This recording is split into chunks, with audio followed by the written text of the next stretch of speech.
Hello दोस्तों, स्वागत है अपने यूट्यूब चैनल केपी क्लासेस में। आज हम लोग क्लास 10th का जो एनुअल एग्ज़ाम था, जो फाइनल एग्ज़ाम था, उसका एक सब्जेक्ट मतलब ख़त्म हो चुका है, सोशल साइंस का। और उसी का हम लोग आंसर शीट अभी देखेंगे कि कितने बच्चे अपने आंसर पुस्तिका में सही लगा के, सही टिक लगा करके आए हैं। सभी प्रश्न एक एक मार्क्स का था और 40 प्रश्न पूछे गए थे और 1.5 घंटा का समय था। तो चलिए हम लोग देखते हैं कि इसमें आप लोगों ने कितना अंक प्राप्त किए। शुरुआत करते हैं हम लोग। पूछा जा रहा है पहला क्वेश्चन कि 19वीं सदी के दौरान कौन सी ऐसी ताकत बनकर उभरा जो यूरोप के राजनीतिक में, मानसिक जगत में क्या किया, परिवर्तन कर दिया। तो चलिए, ऐसा कौन सा ताकत था? तो राष्ट्रवाद का ताकत था। किसका ताकत था? राष्ट्रवाद का ताकत था।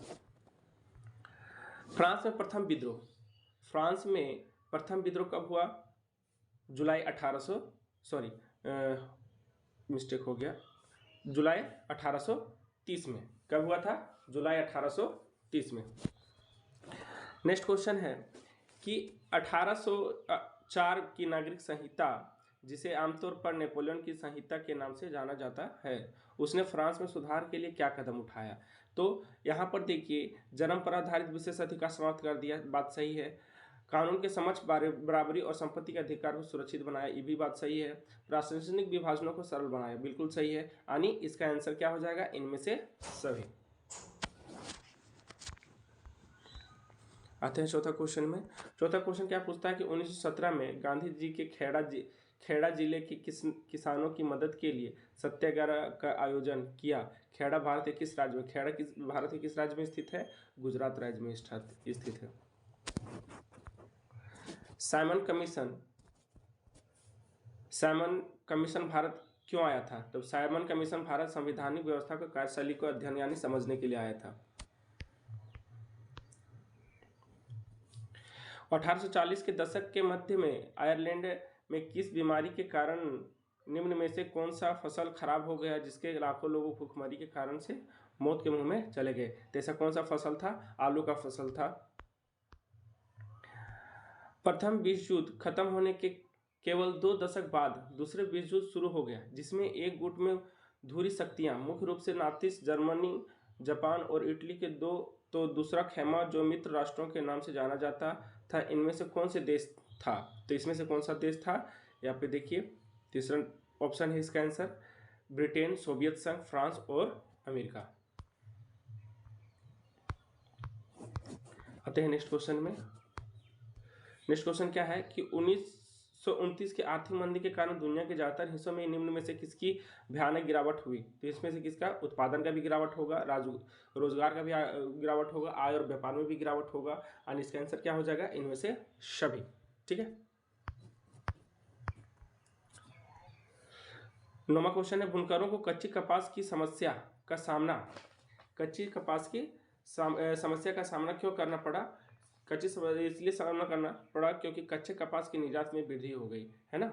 वृद्धि होने के कारण बुनकरों को क्या हुआ कि कपास का समस्या होने लगा।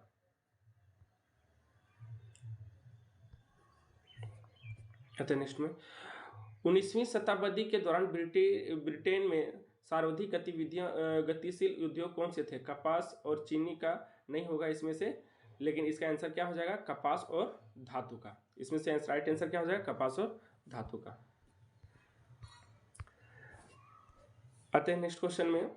मुद्रण तकनीकी सबसे पहले कहाँ विकसित हुआ? मुद्रण तकनीकी सबसे पहले कहाँ विकसित हुआ? चीन में। कहाँ विकसित हुआ? चीन में।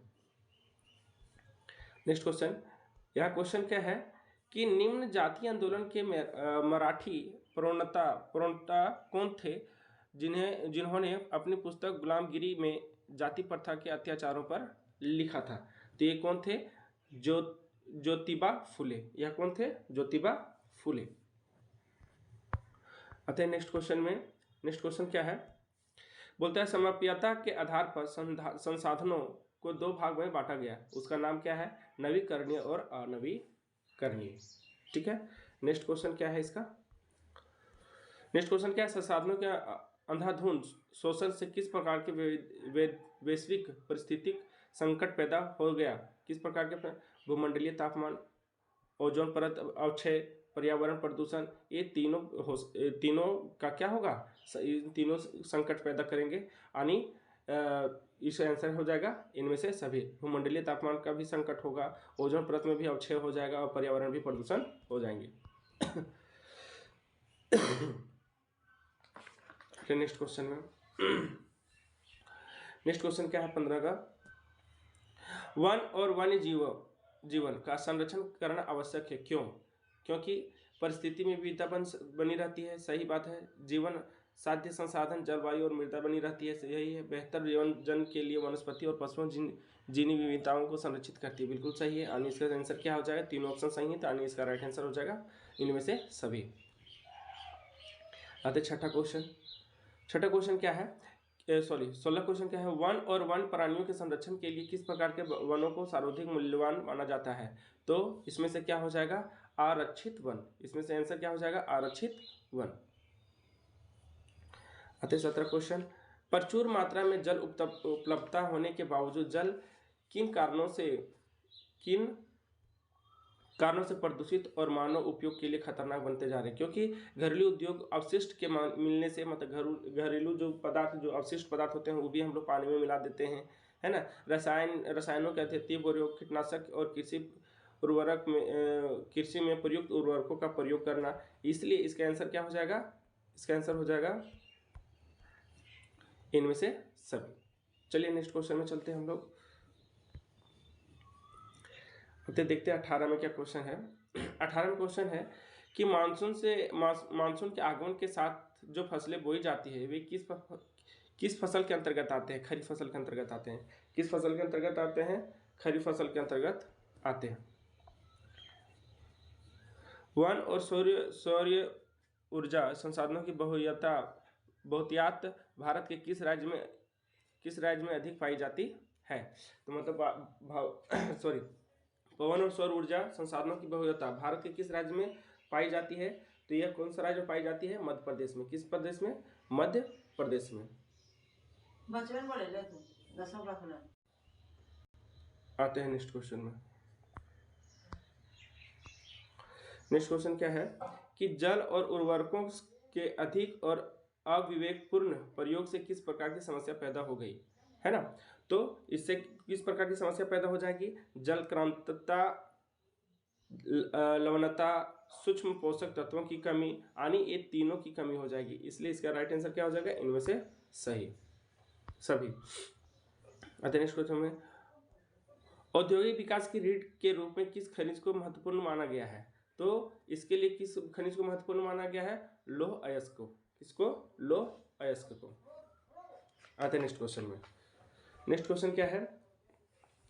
निम्न में से किस शहर के खनिज का प्रयोग आणविक ऊर्जा के उत्पादन में किया जाता है? तो इसका आंसर क्या हो जाएगा? यूरेनियम और थेरियम।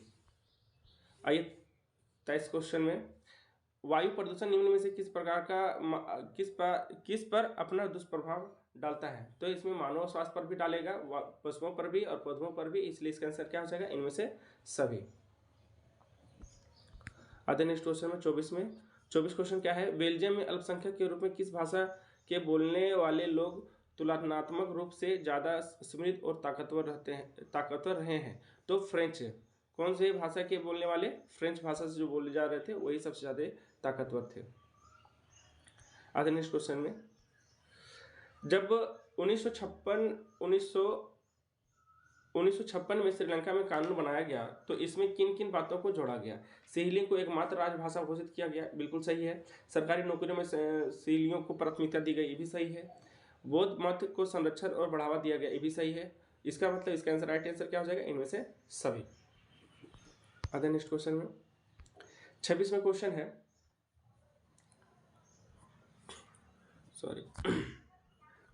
26वां क्वेश्चन, इनमें से कौन कार्यपालिका और विधायिका द्वारा बनाए गए कानूनों पर अंकुश रखता है? तो इसमें से कौन है जो अंकुश रखेगा? न्यायपालिका, है ना। चलिए नेक्स्ट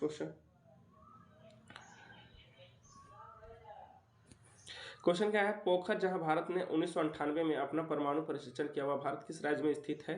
राजस्थान में। कहाँ स्थित है? राजस्थान में। आते नेक्स्ट क्वेश्चन में 28 है, सामाजिक विभाजन अधिकांशता आधारित होता है। सामाजिक विभाजन अधिकांशता किस पर आधारित होता है? जन्म पर। किस पर आधारित होता है? जन्म पर। ठीक है, चले आते हैं नेक्स्ट क्वेश्चन में। बोलते हैं सांप्रदायिक राजनीतिक इस सोच पर आधारित होती है कि धर्म की सामाजिक समुदाय का निर्माण करता है। इस मान्यता के अनुकूल सोचना क्या कहलाता है? तो इसमें क्या हो जाएगा? इसमें हो जाएगा सांप्रदायिकता। ठीक है, आते हैं नेक्स्ट क्वेश्चन में। 30 क्वेश्चन में आते हैं। तीसरा क्वेश्चन क्या है, निम्न में से किस राज्य में शिशु मृत्यु दर सबसे कम है? तो सबसे शिशु दर कौन सा कम हो जाएगा? केरल। उसके बाद आता है, निम्न में से किस औसत आय में आय भी कहा जाता है? निम्न में से किसे औसत आय कहा जाता है? तो इसका आंसर क्या हो जाएगा? प्रति व्यक्ति आय। प्रति व्यक्ति आय। ठीक है, इसका राइट आंसर हो जाएगा। आते नेक्स्ट क्वेश्चन में, सार्वजनिक और निजी क्षेत्र के आधार पर विभाजित होता है। किस आधार पर विभाजित होता है? देखिए, इसका आंसर हो जाएगा उद्योगों के स्वामित्व के आधार पर। उद्योगों के स्वामित्व के आधार पर। नेक्स्ट क्वेश्चन है, कौन सा क्षेत्र भारत में सबसे बड़े रोजगार उत्पादक क्षेत्र के रूप में माना जाता है? तो इसमें से कौन हो जाएगा? तृतीयक क्षेत्र में। किस क्षेत्र में भारत के सबसे बड़े रोजगार किस क्षेत्र में आते हैं? तृतीयक रोजगार में। किस में आ जाएगा? तृतीयक रोजगार में, यानी पहला आंसर हो जाएगा। 33 क्या आते हैं? 34 में। 34 में आते हैं। 34 का क्वेश्चन क्या है कि निम्न में से कौन महत्वपूर्ण मध्यवर्ती भूमि प्रदान करके आवश्यकताओं के दोहरे संयोजन की जरूरत को खत्म कर देती है? मृदा। आते हैं नेक्स्ट क्वेश्चन में। सामान्यतः बहुराष्ट्रीय कंपनी उत्पादन इकाई स्थापित करती है जहां बाजार नजदीक हो, बिल्कुल सही है। कम लागत पर श्रमिक उपलब्ध हो, बिल्कुल सही है। उत्पादन के अन्य कारक उपलब्ध हो, बिल्कुल सही है। अगर जहाँ पर भी कंपनी लगी ये सारी सुविधाएं उसको मौजूद होंगे तो उसके कंपनी लगाने में क्या होगी? सहायक होगी। इसलिए इसका आंसर हो जाएगा 4। आते हैं 36 क्वेश्चन। 36वां क्वेश्चन क्या बोलता है कि विभिन्न देश के बाजारों को जोड़ने या एकीकरण में निम्न में से कौन सा सहायक होता है? तो इसमें से कौन सा सहायक होता है? विदेशी व्यापार। कौन सहायता करता है? विदेशी व्यापार। आते हैं 37वां क्वेश्चन में। 37वां क्वेश्चन क्या बोलता है, 1960 के दशक में व्यक्ति रूप में उपभोग आंदोलन का उदय निम्न में से किन कारणों से हुआ? तो इनमें से क्या हो सकता है? अत्यधिक खाद्य की कमी से, खाद्यान्नों की जमाखोरी से, खाद्य पदार्थों के खाद्य तेलों में मिलावट से। यानी ये तीनों आंसर क्या होंगे? सही। इसलिए इसका राइट आंसर क्या हो जाएगा? इनमें से सभी। ठीक है, आते हैं 38वां क्वेश्चन में। 38वां क्वेश्चन क्या है, संविधान में संशोधन करके लोकतंत्र शासन व्यवस्था के तीसरे स्तर को किस प्रकार बनाया गया? तो इसमें से आंसर इसका फर्स्ट वाला ही हो जाएगा। इसका फर्स्ट आंसर क्या है? शक्तिशाली और प्रभावी, है ना। 39वां क्वेश्चन यानी सेकेंड लास्ट में हम पहुंच चुके हैं। अन्य जातीय समूहों से भेदभाव और उन्हें अपने से अलग मानने की धारणा निम्न में से किस व्यवस्था पर आधारित है ना। तो इस पर कौन सी व्यवस्था आधारित है? वर्ण व्यवस्था पर। किस पर? वर्ण व्यवस्था पर, है ना। ये हो जाएगा आपका इसका राइट आंसर। ठीक है, आते हैं लास्ट क्वेश्चन में। लास्ट क्वेश्चन क्या पूछा गया है कि लोकतांत्रिक व्यवस्था में हित समूहों या दबाव समूहों की मुख्य उपयोगिता निम्न में से क्या है? तो इसमें से क्या हो जाएगा? सरकार को सजग बनाए रखना, आंदोलन को सफल बनाना, राजनीतिक दलों पर प्रभाव डालना। यानी ये तीनों मेरा ऑप्शन क्या है? सही है। इसलिए इसका राइट आंसर क्या हो जाएगा? इनमें से सभी। ठीक है, आई होप आप सभी का क्वेश्चन 100% सही हो। और इसी तरह से वीडियो पाने के लिए हमारे चैनल को सब्सक्राइब करें। धन्यवाद। जय हिंद।